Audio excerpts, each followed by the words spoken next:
Goods are things that can be grown, made, or found, and then traded or sold. When you think about goods made in our state, what do you think of? If you thought of corn, you would be right.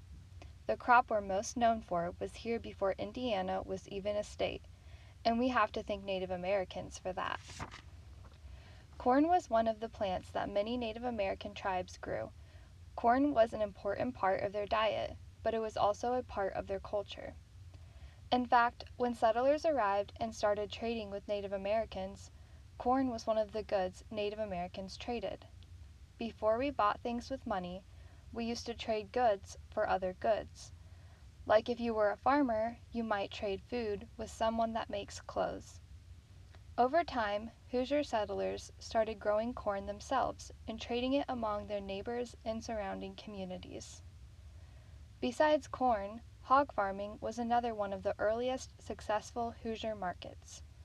Whether growing plants or raising hogs, farming was the first way Hoosiers entered the marketplace outside of the state. In the 1850s, Indiana was one of the top 5 states in the country that produced corn and hogs. As Indiana's population grew, factories began to pop up all over the state. Factories were big businesses that had lots of buildings and machines. Factories needed a lot of workers to run the machines and build the things being made at the factory, so people from around the United States and the world moved to Indiana towns with factories to live and work. For example, the Studebaker brothers started making automobiles in their factory in South Bend. A car has several parts, and machines and people make all the parts and put them together. The Studebaker brothers hired 30,000 workers so they could make automobiles as quickly as possible at their factory. The new factories produced all kinds of goods. Steamboats were made in Jeffersonville along the river. They made band instruments in Elkhart. The Wayne knitting mills in Fort Wayne made socks and clothing.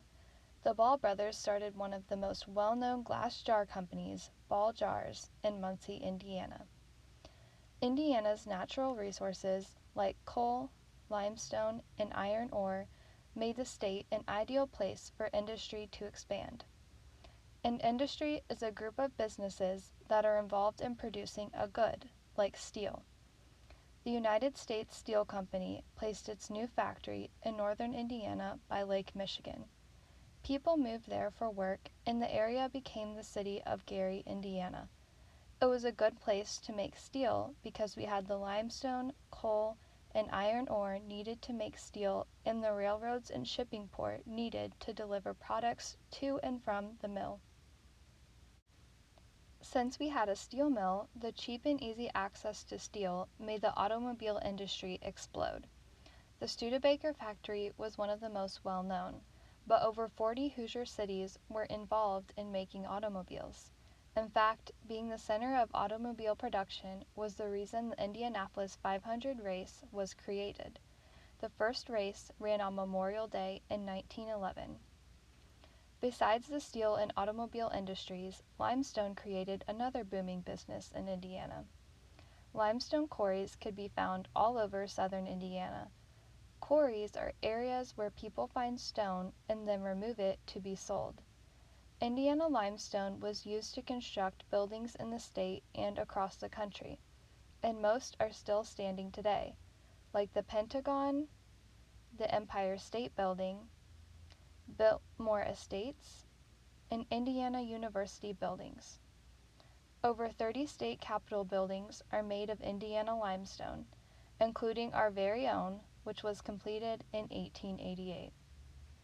By the 1920s, more Hoosiers worked in factories than on farms.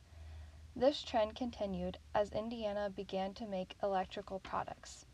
You see, electricity started to replace gas, so there was a big need for electrical products. People across the state and country wanted electric stoves, radios, and refrigerators, and Indiana factories produced them. A lot has changed in the past 200 years, but Indiana's market is still a mix of industry and farming today.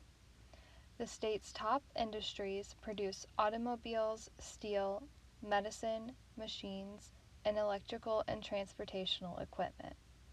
In Indiana, we have 3 international ports. These are places where boats can unload and load products that bring in millions of dollars of trade. In 2008, Indiana farmers that produce corn, soybeans, hogs, dairy products, and eggs made us one of the top 10 states in the country with the greatest farming production. But Indiana was also in the top 10 farming exporters in the U.S. This means that Hoosier farmers' products are sent around the world. Indiana has become a leader in something called bioenergy, too. Scientists discovered that farming products can be transformed into fuel, which is good for us because we have a lot of farms, and it's good for the planet because these fuels are a renewable energy.